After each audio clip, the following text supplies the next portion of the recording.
آپ دیکھیں گے گناہگار لوگوں میں جو شمار ہے، جس کو اللہ تعالیٰ گناہگار بولا، جن کا ٹھکانہ نار جہنم ہے، وہ لوگ کون ہیں؟ کافر ہے، مشرک ہے، مرتد ہے، منافق ہے، فاسق ہے۔ کیا ہے؟ فاسق بھی ہے اس کے اندر ہے۔ یہ لوگ کا ٹھکانہ کیا ہے؟ نار جہنم ہے۔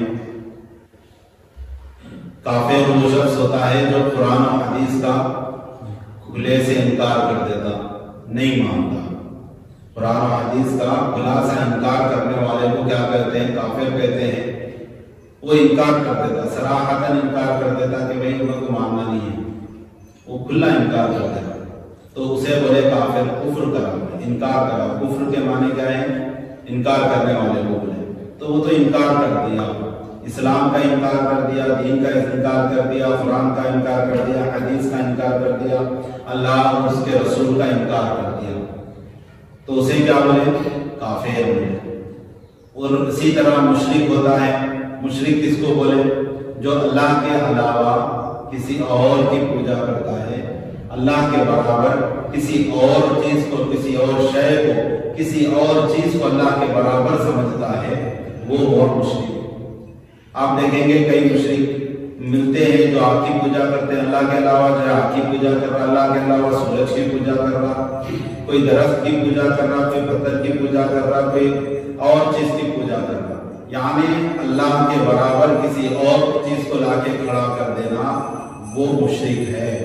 وہ کرنے والے کو کیا بولے؟ مشرک بولے۔ اور یہ عمل کو کیا بولے؟ شرک کو بولے۔ اللہ کے برابر کوئی بھی چیز کو تم کھڑا کر رہے تو گویا کہ تم شرک کر رہے، اور شرک کرنے والے کو کیا بولے؟ مشرک بولے۔ اور اس کا ٹھکانہ کیا ہے؟ نار جہنم ہے۔ وہ ہمیشہ کے لیے جہنم رہیں گے، اور بغیر توبہ کرے، بغیر اسلام قبول کرے مر جائے گا تو وہ اس کا ٹھکانہ ہمیشہ ہمیشہ کے لیے مرتے ساتھ جہنم ہے۔ اسی طرح ہوتا ہے کہ منافق اسے بولے کہ جو دل میں ایک رکھتا ہے، زبان پہ ایک رکھتا ہے، یعنی دل سے جو ہے اسلام کا انکار کر رہا، زبان سے اقرار کر رہا، یعنی زبان سے اقرار کر رہا، دل سے انکار کر رہا، تو اسے بولے منافق بولے۔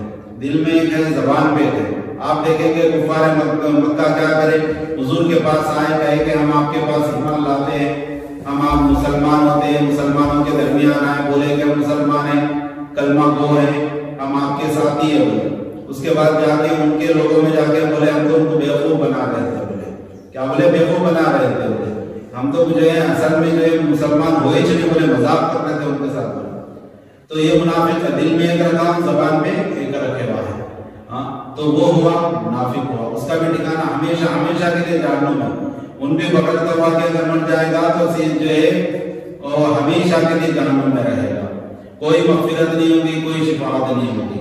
اسی طرح ہے مرتد اسے بولے کہ اسلام سے پھر گیا۔ کیا ہو گیا؟ اسلام سے پھر گیا، اسلام سے نکل گیا۔ مسلمان تو تھا، بعد میں اسلام چھوڑ دیا، پورا کا پورا اسلام کو ترک کر دیا، کر کے کوئی اور مذہب اپنا لیا، عیسائیت اپنا لیا، کوئی بھی مذہب اپناؤ یا نہ اپناؤ، مگر ان اسلام کو جیسا ہی چھوڑ دیا، مرتد ہو گیا، پھر گیا، تو اس کا بھی ٹھکانہ کیا ہے؟ جہنم ہے، نار جہنم ہے، ہمیشہ ہمیشہ کے لیے جو ہے جہنم میں رہنے والا ہے وہ بھی، اور اللہ اسے بھی جو ہے معاف نہیں کرے گا۔ اور ایک شخص ہوتا ہے فاسق، جو اسلام کے کھلے احکام کا جو ہے احکام کو توڑتا ہے، اور ایک ہوتا کیا ہوتا ہے؟ فاسق ہوتا ہے جو اسلام کے کھلے احکام کو ترک کرتا ہے۔ اللہ تعالیٰ کوئی چیز جو ہے کرنے کی سختی سے حکم دیا اسے توڑتا ہے۔ آپ دیکھیں گے اللہ تعالیٰ 5 وقت کی نمازیں فرض کرا ہے، ضروری کرا ہے، توڑتا ہے۔ اللہ فرما رہا کہ وعدہ کلامی مت کرو، اسے وہ توڑتا ہے۔ جو احکام جو نازل کیے گئے ہیں جسے کرنا ضروری ہے، ویسے احکام کا توڑتا ہے۔ آپ وعدہ خلافی کرتا ہے، جو ہے آپ دیکھیں گے ایسے بہت سارے گناہ میں ملوث ہوتا ہے جو فرائض ہے، جو ضروری ہے، کرنے کے بغیر کوئی چارہ نہیں ہے، اس کے اگر نہ کرنے پر بڑے بڑے وعیدیں آئی ہو، ویسے احکام کو وہ جو ہے توڑتا ہے، اس کو بولے جو ہے فاسق کو بولے۔ نفاق ہے اس کے دل میں، اس کے دل میں چور ہے، اس کے دل میں توڑتا ہے، اور جو ہے وہ بھی جو ہے کیا ہوگا؟ اگر بغیر توبہ کے چلے جائے گا تو وہ بھی جہنم میں جائے گا۔ اس اس کا جو ہے ٹھکانہ بھی جہنم میں ہوگا. تو یاد رکھیں گے ہم ان 5 چیزوں میں سے کبھی بھی نہیں ہونا چاہیے. 5 چیزوں میں سے ہم کبھی بھی نہیں ہونا چاہیے. اکثر اور ایک چیز ہے کہ ایک عالم صاحب کا بیان جو ہے بڑی زوروں سے جو ہے وائرل کر رہا ہے کہ جو غالباً پاکستان کے عالم دین ہے مگر ہر لوگ سنتے ہیں اس کا بیان. ہر لوگ ان کا بیان سنتے ہیں اور یہ سمجھتے ہیں کہ جو ہے مولانا جو ہے بڑے اچھے انداز میں مسئلے مسائل سمجھاتے ہیں, بڑے اچھے انداز میں جو ہے لوگوں کو دینی معاملات, دینی جو ہے علم, دینی فہم دیتے ہیں, سمجھتے ہیں. احکام شریعہ بڑے اچھے انداز میں بتلاتے ہیں, سمجھتے ہیں. مگر حقیقت یہ ہے کہ وہ بندے کو جو ہے حلال اور حرام کی تمیز تک نہیں. کئی ایسے مسائل ہیں جو حرام ہیں, جو اسلام میں جو ہے حرام کر دیے ہیں, ویسے جو ہے مسائل کو جو ہے وہ ویسے چیزوں کو حلال کرتا ہے. جو اسلام میں بہت ساری چیزیں حرام ہیں, بہت ساری چیزیں حلال ہیں, تو وہ اتنی بھی تمیز نہیں رکھتا کہ جو ہے حلال چیزوں کو حرام بدلاتا ہے اور حرام چیزوں کو حلال بدلاتا ہے.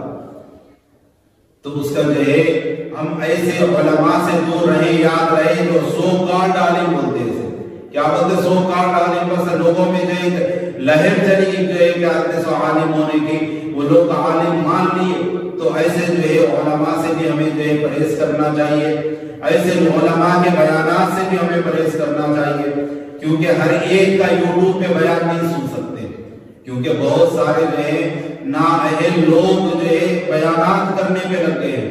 کئی جگہ دیکھنے کو ایسا ملتا ہے کہ بڑے بڑے اسٹیجوں پہ جو ہے کہ بڑے علم سے دور دور تک ان کو واقفیت نہیں رہتی, علم سے دور دور تک واقفیت نہیں رہتی. ویسے لوگ اسٹیجاں شیئر کرتے ہیں, ویسے لوگوں کے بیان ہم بڑے شوق و ذوق کے ساتھ سنتے ہیں. ویسے لوگوں کے بیان سننے سے سوائے گمراہی کے کوئی چیز حاصل نہیں ہونی آتی. دین سیکھنا ہے تو دین والے کنے سیکھنا پڑتا ہے, قانون سیکھنا ہے تو قانون والے کنے سیکھنا پڑتا ہے. جو آپ کو جو چیز سیکھنا ہے اس کے ماہر آدمی کنے سیکھنا پڑتا ہے. علماء کے منصبوں پہ ایسے لوگوں کو بٹھائے ہیں جو پکے 1 نمبر کے جاہل ہیں, کہ مگر حقیقت یہ ہے, یاد رکھو کہ دین سیکھنے کے لیے جاہل کی ضرورت نہیں, دین سیکھنے کے لیے عالم کی ضرورت پڑتی ہے جو علم سے واقفیت رکھتا ہے. ایک غیر عالم, یاد رکھو, ایک غیر عالم جو ہے دین کو جو ہے اتنا نقصان پہنچائے گا کہ 1000 علماء کو شہید کرنے پر دین و اسلام کا جتنا نقصان ہوگا نا, ایک جاہل کو منصب پہ بٹھائے تو اتنا نقصان کرتا. آج بڑی افسوس کی بات ہے, اہل سنت والجماعت کے منصبوں پہ جو ہے جاہل لوگ بیٹھے ہوئے. کئی جگہ جوہلا ایسے لوگوں کو دیکھا ہوں کہ جو ہے بک بک کرتے ہیں, اہل بیت کے گستاخیاں کرتے ہیں, ان کے جو ہے زبان درازی کرتے ہیں, ان کے ساتھ جو ہے ایسے الفاظ کا استعمال کرتے ہیں جو ہم ایک غیر آدمی کو استعمال کرنے سے جو ہے ڈرتے ہیں.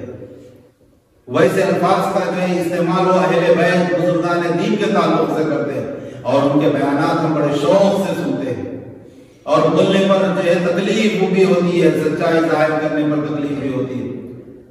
تو یاد رکھو کہ اگر ہم جو ہے اہل بیت کے جو گستاخان ہیں, اہل بیت کے جو گستاخ ہیں, جو علماء کے گستاخ ہیں, جو اللہ والوں کے گستاخ ہیں نا, جو ہے زبان سے اگر بد کلامی بھی کرے تو ایمان نکل جاتا ہے.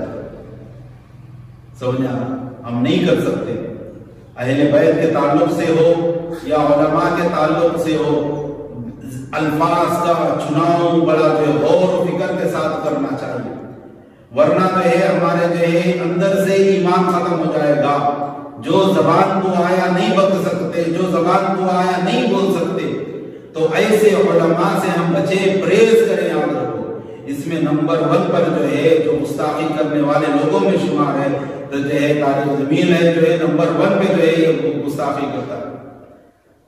تو ہم ان کے بیانات بڑے شوق سے سنتے ہیں.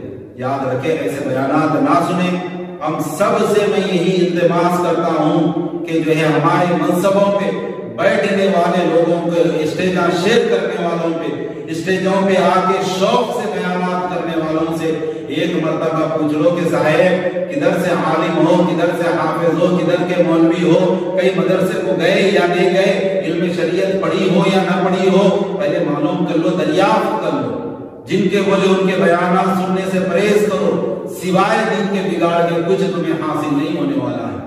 یاد رکھیں پہلے عالم دین کا ہونا ضروری ہے، ایک مسئلے کو بیان کرنے کے لیے اس کا جو ہے فہم ہونا ضروری ہے۔ کئی علماء جو ہے اسٹیجاں شیئر کرنے والوں سے میں پوچھا مسئلے مسائل، تو وہ لوگ جو ہے یاد رکھیے گا ایک مسئلہ بتلانے کے قابل نہیں، بڑے آ کے بیان کر دیتے ہیں۔ تو میں اہل سنت والجماعت کے پوری قوم سے یہی جو ہے التجا کرتا ہوں، یہی درخواست کرتا ہوں کہ جو ہے اسٹیجوں پہ، ہمارے اسٹیجوں پہ جو ہے کہ جاہلوں کو جگہ نہ دیں، علماء کی جگہ دیں، ورنہ جو ہے تم دین کا نقصان کرنے کے تم ذمہ دار رہو گے۔ یاد رکھو مسلح بھی اگر دے رہے تو جو ہے پہلے علماء کا حق ہے، یاد رکھیے۔ آج تک دین ہمارے پاس جو چلتے ہوئے آیا ہے علماء کی قربانیوں کے ذریعے چلتے ہوئے آیا ہے۔ بڑی افسوس کی بات ہے جو علماء قربانیاں دے کر دین اسلام کو یہاں تک لے کر آئے ہیں، جو اپنے اہل و عیال کو کٹائے ہیں، خود کو کٹائے ہیں، بڑی قربانیوں کے ساتھ جو ہے دین ہمارے تک پہنچا ہے، مگر ایسے منصبوں کو ہم اٹھا کر ایسے جاہلوں کے حوالے کر دے رہے جسے دین کا دور دور تک تعلق نہیں، ایسے جاہلوں کے حوالے ہم منصبے کر رہے ہیں۔ تو ہم احتیاط کریں یہ چیز سے۔ عوام الناس سے بھی میں یہ گزارش کرتا ہوں کہ اگر ایسے منصبوں پہ جو جوہلا ہے ان کے بیانات سننے سے پرہیز کریں اور ان کے پاس بیٹھنے سے بھی پرہیز کریں۔ جاہل کے پاس بیٹھنے سے صرف تمہارے اندر جہالت آتی ہے۔ ادھر والے کے پاس بیٹھو، ادھر والے کی دکان پہ بیٹھو، تمہارے اندر بھی خوشبو آئے گی۔ کوئلے کی کھان میں جا کے بیٹھو، تمہارا منہ بھی کالا ہوگا۔ تو تم جس طرف بیٹھو گے تو اس طرف جو ہے تمہارا جو ہے رجحان ہوگا اور وہ اثرات تمہارے اندر آئیں گے۔ آپ دیکھو لوہا ہے، اگر اس کو انگار میں ڈال دو تو وہ بھی انگار دکھنے لگے گا، جبکہ لوہا اور کوئلے کا جو ہے وہ دور دور تک جو ہے میل جول نہیں ہے، دونوں جو ہے الگ ہے، لوہا الگ ہے، کوئلہ الگ ہے۔ مگر لوہے کو جب جو ہے کوئلہ جب انگار بنتا ہے تو لوہے کو اس کے اندر ڈال دیے تو کیا ہو گیا، کس کی جو ہے صورت شکل اپنا لیا کہ جو ہے انگار کی صورت و شکل اپنا لیا۔ تو اسی طرح اگر ہم جاہل کے صحبت میں بیٹھیں گے تو سوائے جہالت ہمارے اندر آنے کے کچھ حاصل نہیں ہوتا۔ اگر عالم کی صحبت اختیار کرو گے تو علم اترے گا تمہارے اندر، تمہارے کو جنت کے راستے دکھیں گے۔ تو اس کے علم والے کے ساتھ بیٹھنا بھی عبادت ہے، علم والے کے ساتھ اٹھنا بیٹھنا اور اس سے بات چیت کرنا بھی عبادت ہے، یاد رکھیے۔ تو بہرحال اللہ تعالیٰ سے دعا ہے کہ مولا سننے اور سنانے سے زیادہ عمل کی توفیق عطا فرمائے۔ اللہ تعالیٰ سے دعا ہے کہ مولا علماء کی صحبت میں بیٹھنے کی توفیق عطا فرمائے۔ اللہ تعالیٰ سے دعا ہے کہ مولا عالموں کی صحبت میں بیٹھنے کی توفیق عطا فرما اور ہم سب کو عالم بنا، نیک بنا، متقی بنا، صوم و صلاۃ کا پابند بنا۔ جو غیر غلط علماء جو مارکیٹ میں آتے ہیں مولا ان سے ہمارے ہم سب کو بچا، ہم سے پرہیز کرنے کی توفیق عطا فرما۔ وآخر دعوانا الحمد للہ رب العالمین۔